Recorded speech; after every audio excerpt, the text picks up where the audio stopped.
சுபியா பிள்ளை, சுபியா பிள்ளை, கொஞ்சம் நில்லுங்க, கொஞ்சம் நில்லுங்க, நில்லுங்க, நில்லுங்க. குறுக்கையா, என்ன பாவம் பண்றீங்க?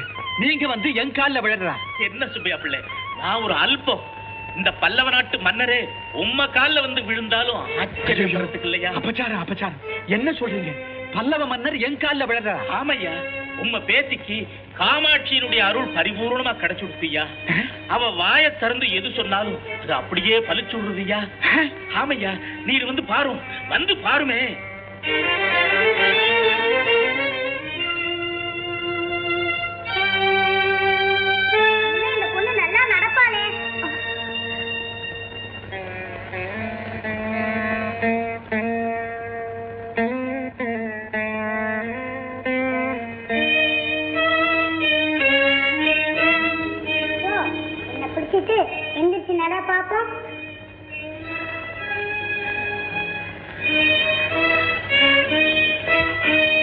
பொண்ணு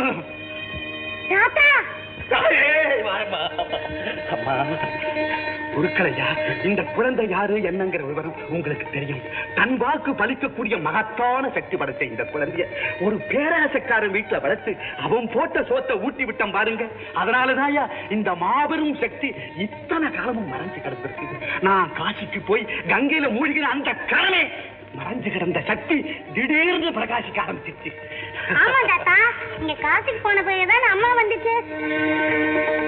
அம்மா வந்தாடா?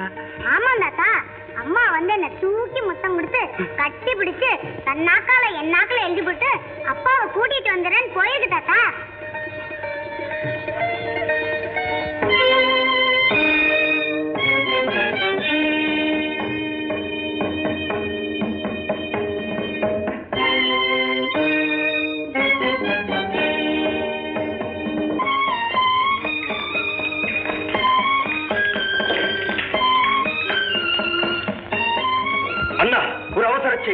என்ன?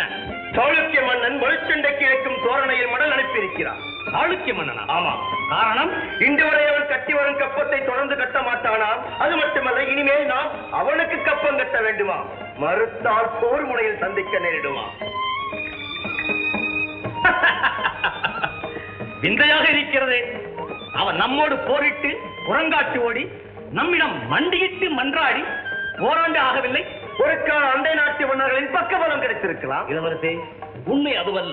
இக்கணமே படையெடுத்து நம்மை வலுச்சண்டைக்கு இழுப்பவனின் முதுகெலும்பை முறித்தாக வேண்டும். தம்பி, சற்று பொருள்.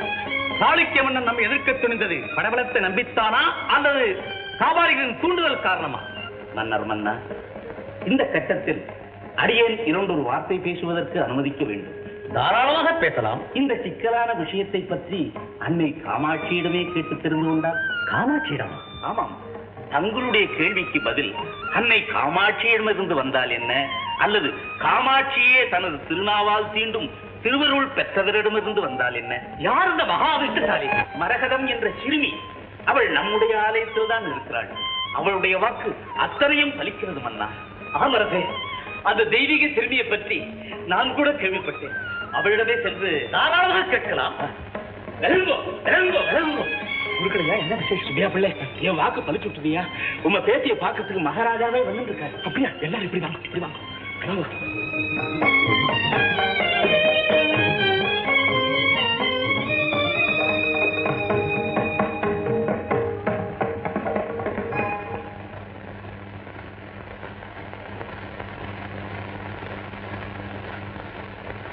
அமைச்சரே, வாருங்கள்.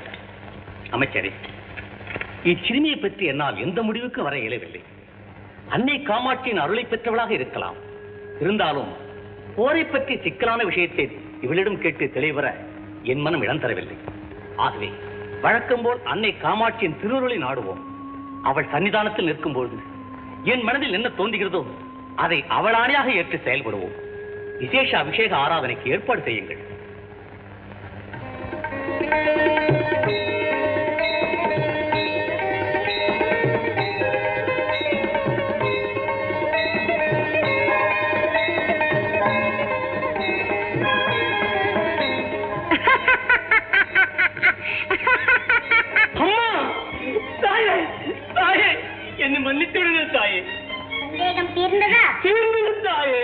மன்னா, போரை பற்றி கேட்கத்தானே என்னிடம் வந்தீர்கள்? ஆமாம் தாயே. உடனடியாக இளவரசரை மட்டும் சாளுக்கிய நாட்டுக்கு அனுப்புங்கள். ஆணை தாயே.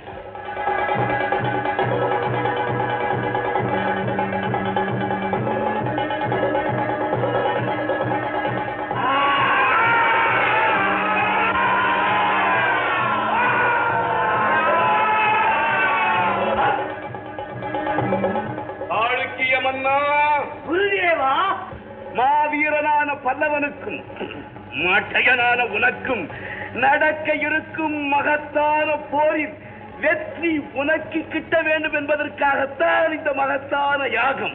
மகிழ்ச்சி. இந்த யாகம் செம்மையாக பூர்த்தியாகி மாகாளி மகிழ்ச்சி உற வேண்டுமானால் ஒரு அரசிளங்குமரனை கவனி. அப்பழுக்கில்லாத ஒரு அரசிளங்குமரனை, அடே நன்றாக கவனி, பெண்களின் வாழையே படாத ஒரு அரசிளங்குமரனை பலி கொடுத்தே தீர வேண்டும்.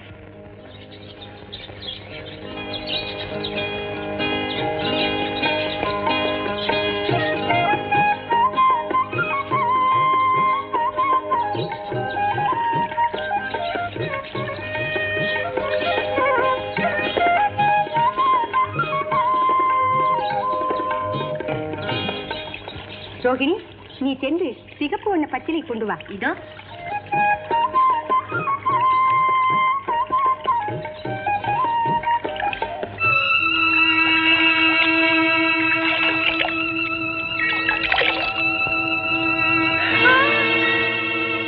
இளவரசி, இளவரசி, என்ன? நீங்கள் வரைந்துள்ள ஓவியம் அங்கு உயிரோடு உலாவிக் கொண்டிருக்கிறது. என்னடி சொல்லுகிறாய்? வந்து பாருங்களே.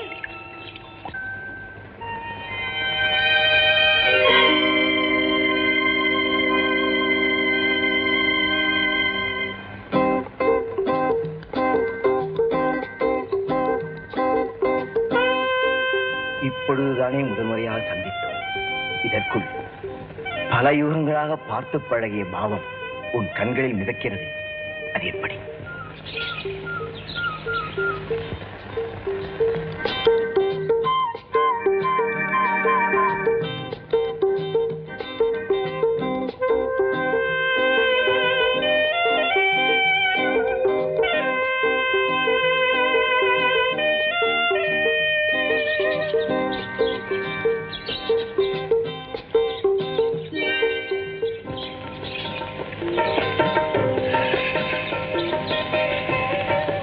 இதை வரைந்தது யார்?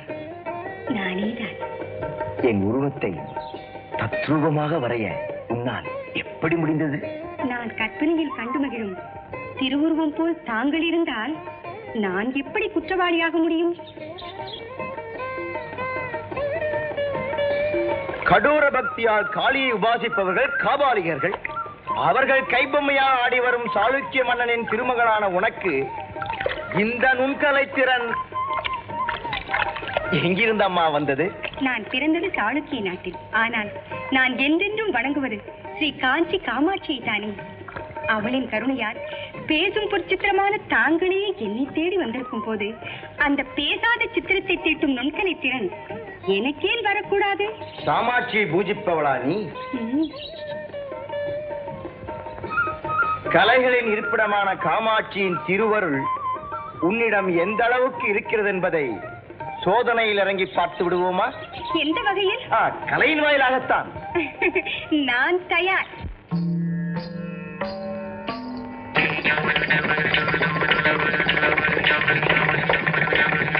மன்மதல் கை கரும்பின் மலர்கணையே, மன்மதல் கை கரும்பின் மலர்கணையே, இந்த மன்னவன் புயல் கொள்ளும் மலரணையே, மன்மதல் கை கரும்பின் மலர்கணையே, இந்த மன்னவன் புயல் கொள்ளும் மலரணையே, மன்மதல் கை கரும்பின் மலர்கணையே.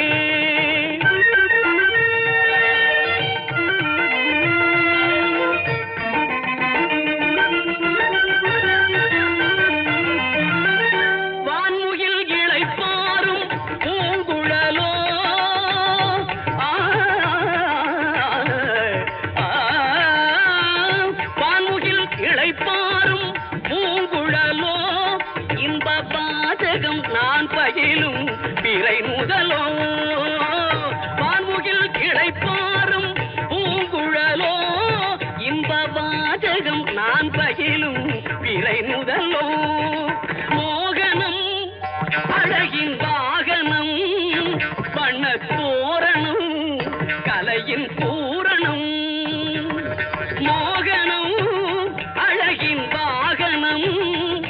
வண்ண தோரணம் கலையின் பூரணம் கொடியின் இடையில் நடனம் பயில அருகில் வா மன்மதல் கை கரும்பின் மலர் கணையே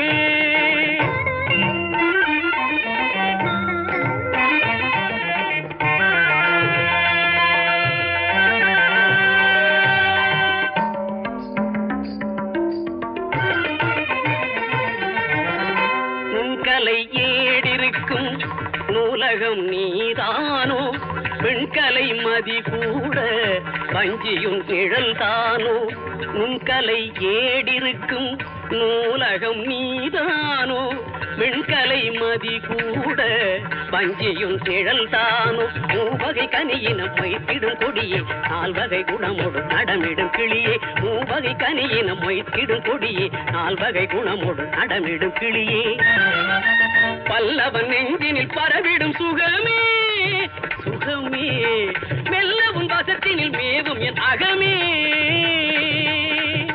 பல்லவன் நெஞ்சினில் பரவிடும் சுகமே மெல்லவும் வசத்தினில் மேவும் என் அகமே இதழில் வடியும் மதுவை பருக அருகில் வா மன்மதல் கை கரும்பின் மலர் கணையே இந்த மன்னவன் புயல் கொள்ளும் மலரணையே மன்மதல் கை கரும்பின் மலர் கணையே சரிக பதசா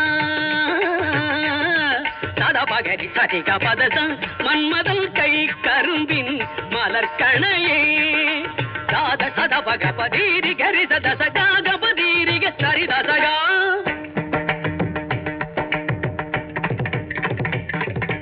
நாவல் பாதச சாஸ்திர சாரி சாஸ்திர சாரிக ரீகபகா